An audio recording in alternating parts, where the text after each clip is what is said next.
Bismillahirrahmanirrahim. Alhamdulillah Rabbil Alamin. Wa bihi nasta'in ala umur dunya wad din. Nastaghfiruhu wa nastahdihi wa natubu ilaihi wa natawakkalu alaihi wa na'udzu bihi min shururi anfusina wa min sayyiati a'malina. Man yahdihillah fala mudilla lahu wa huwal muhtad wa man yudlil falan tajid lahu waliyan murshidan wa la hadiya lahu. Asyhadu an la ilaha illallah wahdahu la syarika lah wa asyhadu anna sayyidana Muhammadan abduhu wa rasuluh.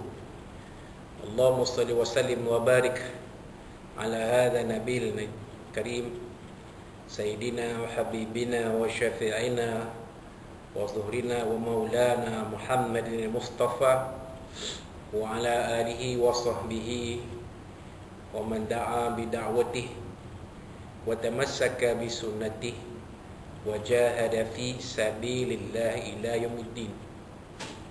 Rabbi shrah li sadri wa yassir li amri wahlul 'uqdatam min lisani yafqahu qawli.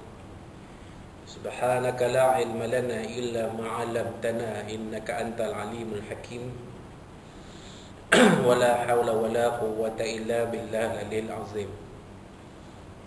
Allahumma iftah 'alaina hikmataka wa anshur 'alaina min khazaini rahmatika ya arhamar rahimin. Allahumma arinal haqqa haqqan warzuqna ittiba'ah wa arinal batila batilan warzuqna ijtinabah. Qala Allah subhanahu wa ta'ala fi kitabil aziz, a'udzu billahi minasy syaithanir rajim. Wa ma umiru illa liya'budullaha mukhlishina lahuddin hunafa'a wa yuqimus salata wa yu'tuz zakah wa dzalika dinul qayyimah. Sadaqallahul azim. Wa qala nabiyuna sayyidina Muhammad sallallahu alaihi wasallam, may yuridillahu bihi khairan yufaqihu fid din. Atau kama qala sadaqa Rasulullah sallallahu alaihi wasallam. Tuan-tuan, puan-puan, muslimin dan muslimat sekalian rahimakumullah. Assalamualaikum warahmatullahi wabarakatuh.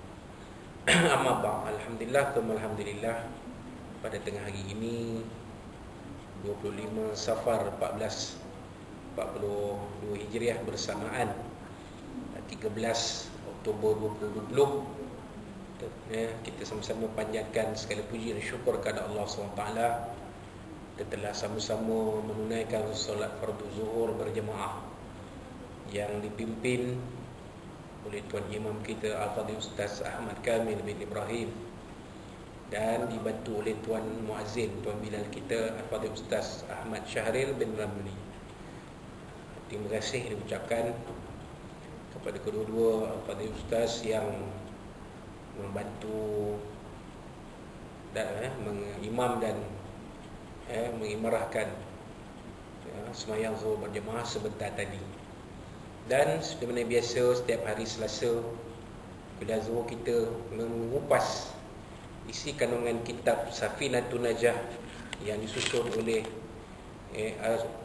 Syekh Al-Alim Al-Fadhil Salim bin Sumaid Al-Hadrami rahimahullah ta'ala. Walaupun isinya ringkas, tulisannya ringkas, tetapi ianya berkaitan dengan perkara-perkara fardu ain yang kita hadapi setiap hari.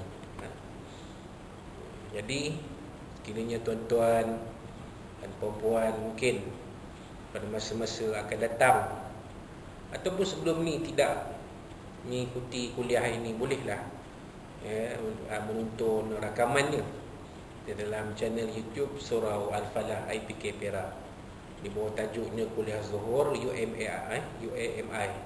at Surau Al-Falah. Jadi nanti adalah di situ pada setiap hari Selasa dan hari Khamis. Hari Selasa seperti mana pada hari ini ya, membincangkan kitab Safinatul Najah, dan pada hari Khamis membincangkan isi kandungan buku formula huruf Al-Quran mengikut Imam Ibnu Al-Jazari rahimahullah ta'ala, berkaitan dengan ilmu tajwid Al-Quran. Baik, kini kita sampai di dalam kitab Safinatul Najah ini, fasal yang berikutnya, iaitu fasal yang ke-18, iaitu di bawah tajuknya istihalah, yakni perubahan daripada najis kepada suci. Allazi yathuru minan najasati thalathatun. Benda yang menjadi suci daripada najis itu ada 3. Benda yang najis, ya, memanglah ini kotor lagi mengotorkan. Kalau mutlak, air mutlak suci lagi menyucikan.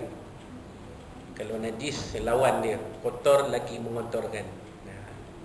Zat dia pun kotor dan dia mengotorkan benda-benda yang lain. Kalau kena badan kita ada najis. Kalau kena pakaian kita ada najis, jadi kotor.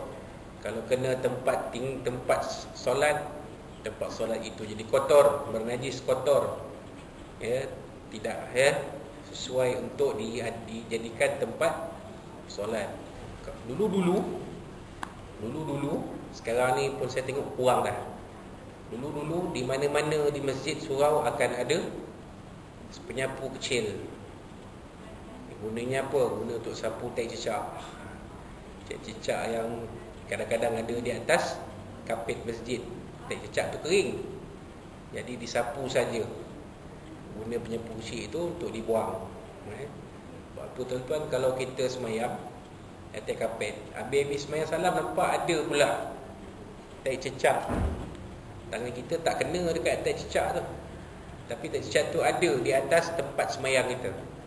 Maka semayang kita itu tidak sah. Kerana tempat kita semayang itu tidak suci dari najis. Kan?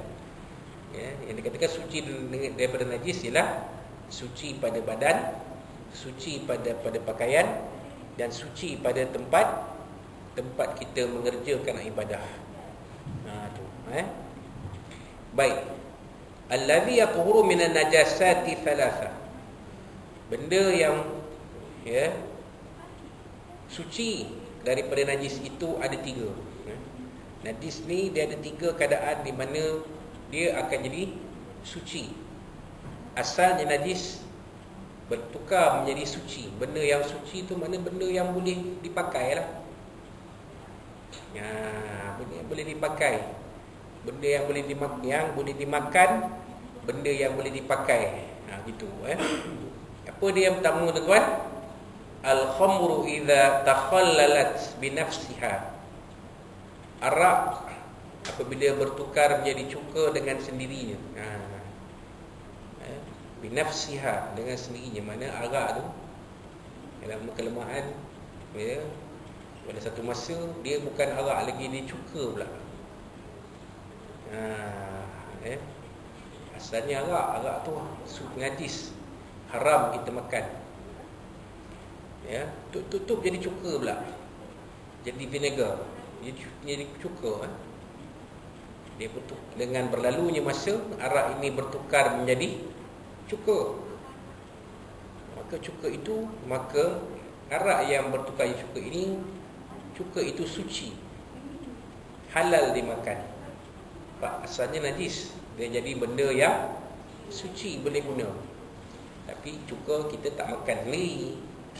Cuka ni salah satu bahan dalam masakan. Tak pernah ada orang minum cuka. Tak tahulah buat ada minum pula. Buat minuman hari-hari. Saya hari-hari minum cuka, Ustaz. Tak ada apa pun. Tak tahulah. Tak, ya. Cuma kita tak pernah kedengaran orang minum menjadikan cuka sebagai minuman harian. Tapi orang biasa guna cuka sebagai bahan masakan. Itu yang pertama.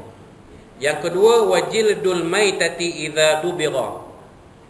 Kulit bangkai apabila disamak. Mana kulit lembu, ya. Kulit bangkai ni bangkai haiwan yang halal dimakan. Ada setengah mengatakan semua haiwan melainkan babi. Babi tak boleh 100%. Tak kira lah samak tak samak, tak boleh pakai. Sekarang ulama katakan kulit rimau pun kalau disamak boleh pakai. Dia jadi benda yang suci walaupun rimau tu dah mati. Bangkai rimau, rimau ke singa ke, haiwan apatah lagi kulit lembu, kulit kerbau, kan, kulit gajah, dan lain-lain haiwan yang jadi bangkai, kulitnya tu bila kita samak maka sucilah ia diguna, boleh dipakai, buat beg, buat kasut dan kegunaan-kegunaan yang lain, melainkan babi. Ustaz, tak ada dalam Quran sebut. Yang sebut daging babi je. Huriman alaikumul maitatu waddamu lahmul khinzir. Diharamkan kamu makan bangkai, darah dan daging babi. Jadi kulit babi tentulah boleh. Jadi dalam mazhab Syafi'i, apa saja juzuk daripada babi adalah haram dimakan dan dipakai. Walaupun disamak 10 kali sekali, walaupun disamak 10 kali pun tetap haram dipakai. Tak masuk dalam benda najis yang bertukar menjadi suci. Jadi babi apa juzuk dia tak boleh pakai. Bulu dia, lemak dia, kulit dia, tulang dia, tak boleh, babi. Apatah lagi dagingnya tak boleh, haram dimakan. Allah Ta'ala sebut jelas dalam Quran. Kemudian itu yang kedua. Yang ketiga, wa ma sara hayawanan, sesuatu najis yang berubah menjadi haiwan. Ini pelik sikit. Ini kena fikir dalam-dalam. Najis apa yang berubah jadi haiwan? Dia najis asal dia berubah jadi haiwan. Apa agak-agak? Jangan sebut kuih taitik. Tu bukan, tu nama je. Nama kuih je, kuih taitik. Sebenarnya tu adalah nama. Bukanlah taitik. Betul jadi dibuat jadi kuih bersuci boleh makan tak? Sesuatu najis yang berubah menjadi haiwan. Apa agak-agak tuan? Balik tuan-tuan fikir. Apa balik fikir dalam. Apakah najis yang berubah menjadi haiwan? Bila dia jadi haiwan, maka sucilah dia, halallah dia dimakan. Apa agak? Apa ya agak? Kopi luwak. Tu kopi, biji kopi musang makan keluar jadi berak. Dibersihkan berak tu, biji kopi tu masih ada, maka kisar kopi itu boleh kata sebagai ulama boleh halal diminum. Kan kopi luwak musang kan, daripada Indonesia tu kopi luwak. Tak tahu lah yang itu maksud dia. Sesuatu najis yang berubah menjadi haiwan, tapi dibuat menjadi haiwan bukan jadi kopi, bukan biji kopi bukan haiwan. Biji kopi tumbuh-tumbuhan. Ni najis dia jadi haiwan. Tak tahulah apa. Atau tuan balik fikir Tapi dalam kitab ni ada sebut yang benda ketiga yang asalnya najis menjadi suci ialah sesuatu najis yang berubah menjadi haiwan. Wa ma sara hayawanan. Ma itu balik pada najis. Ma ya'udu ilan najis. Apa-apa yang najis menjadi haiwan, maka halal lah dimakan. Apa gagak? Kena fikir tadi, balik kena fikir. Keluar daripada tahi dia. Telur kot. Lepas tu menetes telur tu jadi haiwan. Ayam tu halal dimakan. Mungkin lah kot. Tapi mana ada orang makan telur bulat-bulat tu? Apatah lagi kalau telur tu ada anak ayam dalam tu. Tak logik. Balik fikir kan. Tapi dalam kitab ni ada. Tu 3 benda. 3 benda yang bila suci daripada najis itu. Pertamanya, arak apabila bertukar menjadi cuka dengan sendiri. Ini memang banyak biasa berlaku. Arak yang sudah luput tarikh. Arak ni ada expiry date ke tuan saya? Bukan air cola yang ada expiry date. Arak pun ada. Sampai masa dia lepas expiry date tu tak boleh, dia bukan arak lagi.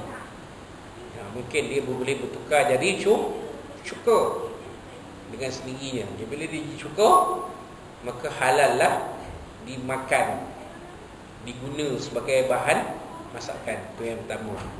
Yang kedua, kulit bangkai haiwan-haiwan apabila disamak, kecuali bangkai babi. Itu tak boleh.